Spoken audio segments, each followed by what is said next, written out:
It's only 4 words, brief, unshaken, and calm. But behind those words stands a person who refuses to disappear in the noise. A person who is no longer willing to be talked over, dismissed, or rushed through their thoughts. We've all been there. You're speaking, building a thought, sharing a perspective, maybe even opening your heart, and someone interrupts. Whether it's in a meeting, a casual conversation, or even with friends or family, it happens.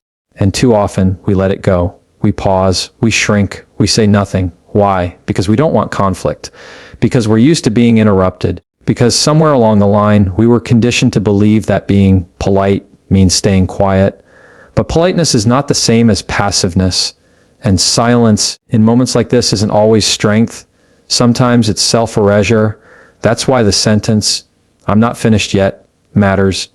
It is not a confrontation. It is not aggression. It is a boundary. One of the simplest, strongest forms of self-respect you can express. You're not yelling. You're not making a scene. You're just drawing a line in the conversation and saying, "My voice will not be cut short today." There's power in that.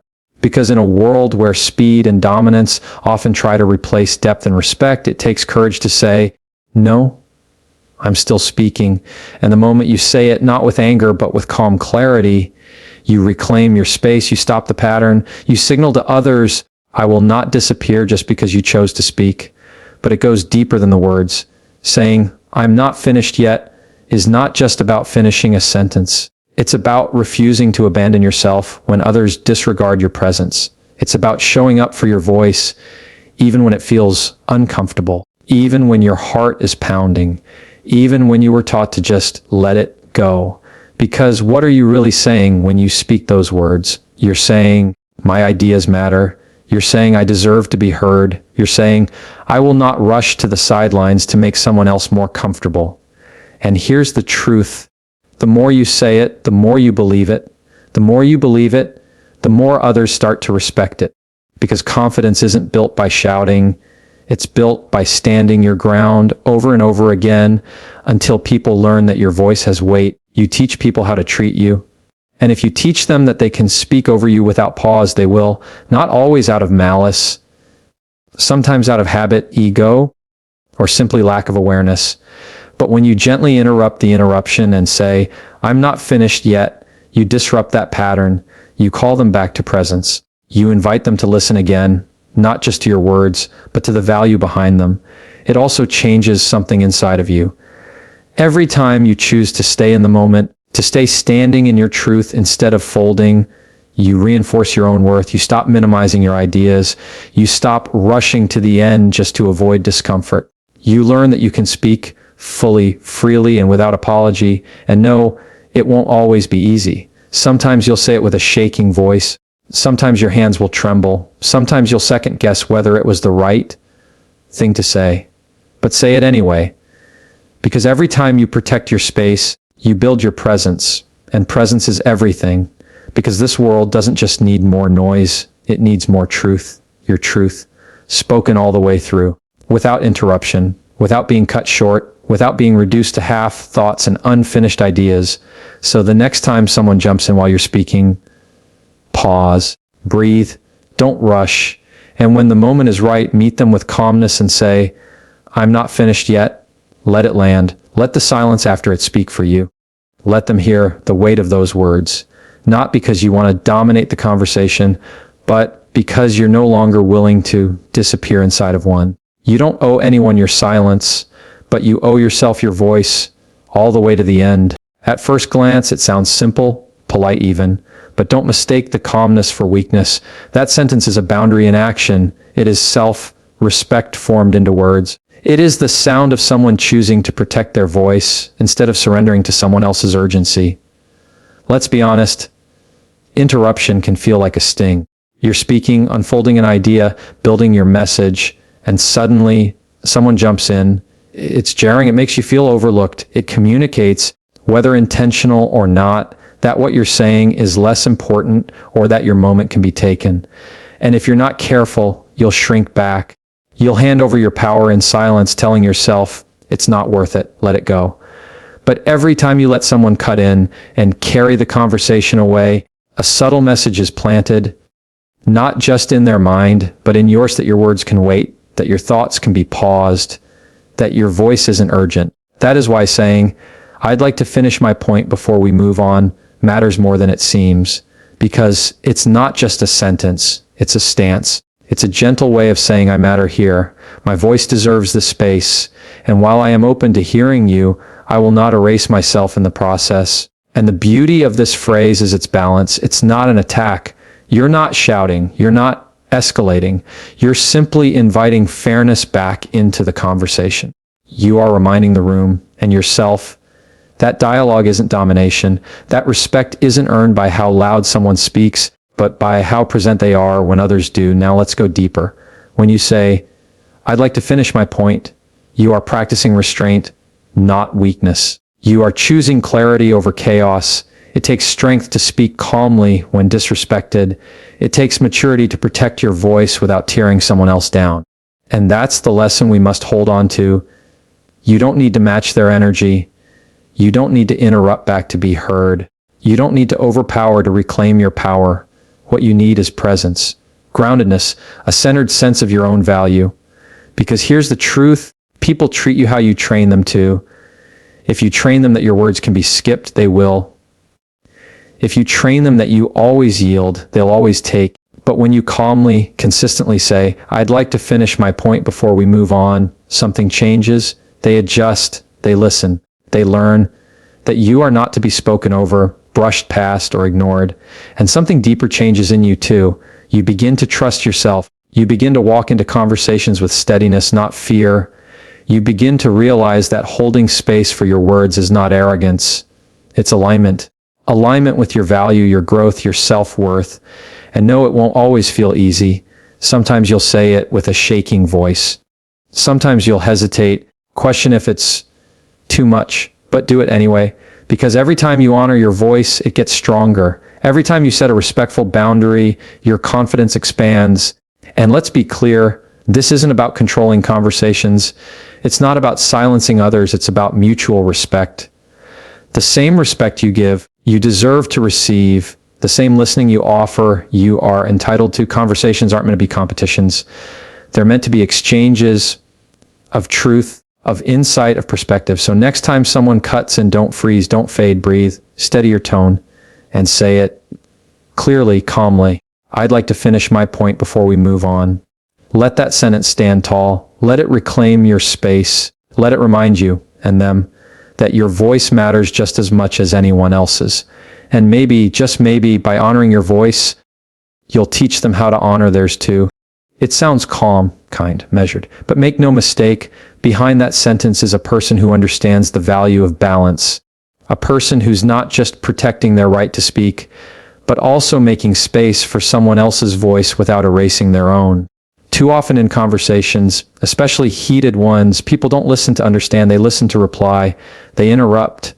They jump in mid-sentence.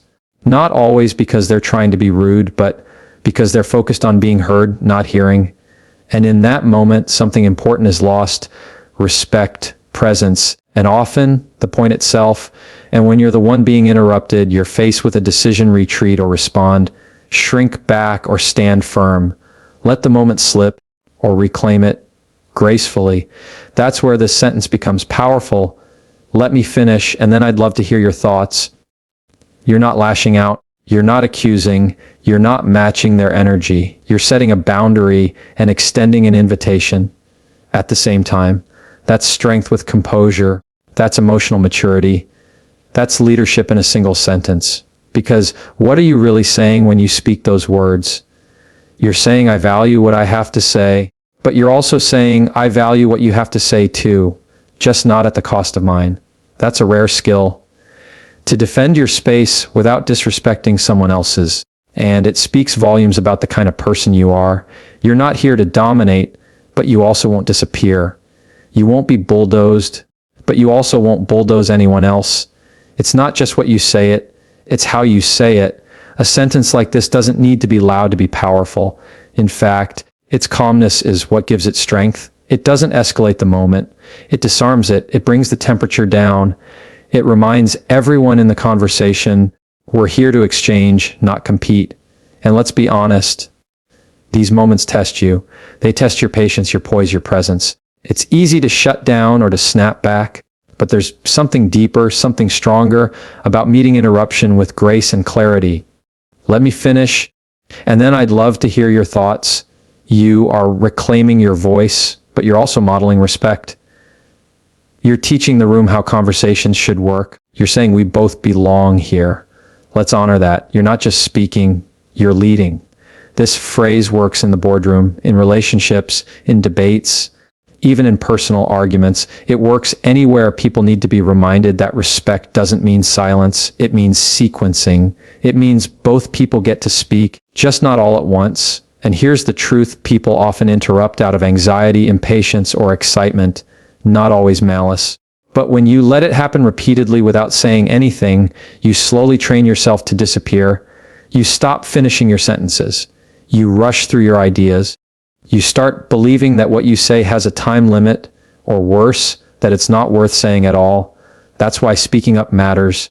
That's why this one sentence can change everything. It helps people realize when they've overstepped. It gives you the ground to stand on without starting a fight. It reinforces your right to be heard without needing to raise your voice. You are saying, I'm still speaking, but you're also saying, and I care about what you think too, just let me finish first. That kind of composure will take you far in leadership, in relationships, in life. Because when you know how to hold space and offer it at the same time, you become a person people listen to, not out of fear, but out of respect. So the next time someone talks over you, pauses your point, or tries to take the floor before you're done, don't shut down. Don't fight back with more noise. Breathe, steady your tone, and simply say, let me finish, and then I'd love to hear your thoughts. Say it clearly. Say it kindly. Say it like your words matter, because they do. And when you speak that way, you're not just finishing your point, you're making one that echoes long after the conversation ends. Sometimes the most powerful response you can give is none at all, no argument, no correction, no raised voice, just silence, a pause, a moment of stillness that says everything louder than words ever could. When someone interrupts you, disrespects your moment, or talks over your voice, the natural reaction is often to fight for space, to speak louder, to push back, to demand attention. But there's another way, a quieter, more commanding way, and it's this: stop, look at them, say nothing. And when they're done, simply resume, as I was saying, that's silence. That's not weakness. That's not retreat. That's restraint. And restraint is one of the clearest forms of strength, because it takes power to hold your tongue. It takes confidence to not react. It takes emotional maturity to realize that you don't need to match someone's energy to prove your worth. Silence in that moment becomes a mirror, and it shows the other person everything about themselves. It reflects their lack of patience, their need for control, their inability to wait. But more importantly, it reflects your poise. You're telling them, without saying a word, that you're not rattled. You're not shaken. You're still in control of your message. You're still here. And when you resume calmly exactly where you left off, you're showing them something even more powerful. Your voice does not need permission to continue. You didn't ask for space. You took it back. You didn't demand to be heard. You kept speaking. You didn't argue. You let your composure speak for you. There is a quiet authority in silence. It holds weight. It turns heads. It resets the room. And often, it teaches far more than words ever could, because when people expect resistance and get stillness instead, they are forced to pause, to reflect, to recognize that they've overstepped. And the beauty of this approach is that it leaves your dignity fully intact. You don't stoop, you don't scramble. You don't get pulled into a tug of war of who speaks louder. You rise above it, you continue with grace. As I was saying, those words spoken after a respectful pause are powerful. They communicate that you're not done, that your voice matters, that you will not be erased or rushed or silenced. But they also communicate this: I'm here to speak, not to battle. I'm here to share, not to fight. I don't need to overpower you to be powerful. And when you carry yourself like that, people notice. You don't have to shout to command attention. You just have to mean what you say and protect it with presence. The truth is, not every interruption deserves your reaction. Not every moment calls for correction. Sometimes the greatest power move you can make is to pause, breathe, and pick up where you left off, unbothered, unshaken, undeterred, because the silence between the interruption and your continuation is not empty. It's full of boundaries, full of clarity, full of presence. People will test you. They'll cut you off. They'll speak without listening. But how you respond defines more than just that moment. It defines your presence in the room. And when you choose silence over struggle, grace over reaction, continuation over conflict, you show them something rare. You show them that your power doesn't come from volume, but from depth. You teach them, without preaching, how respect works. So the next time you're interrupted, don't rush, don't shrink, and don't retaliate. Hold. Let the room feel your pause. Let the silence remind them what they missed. Then finish what you started.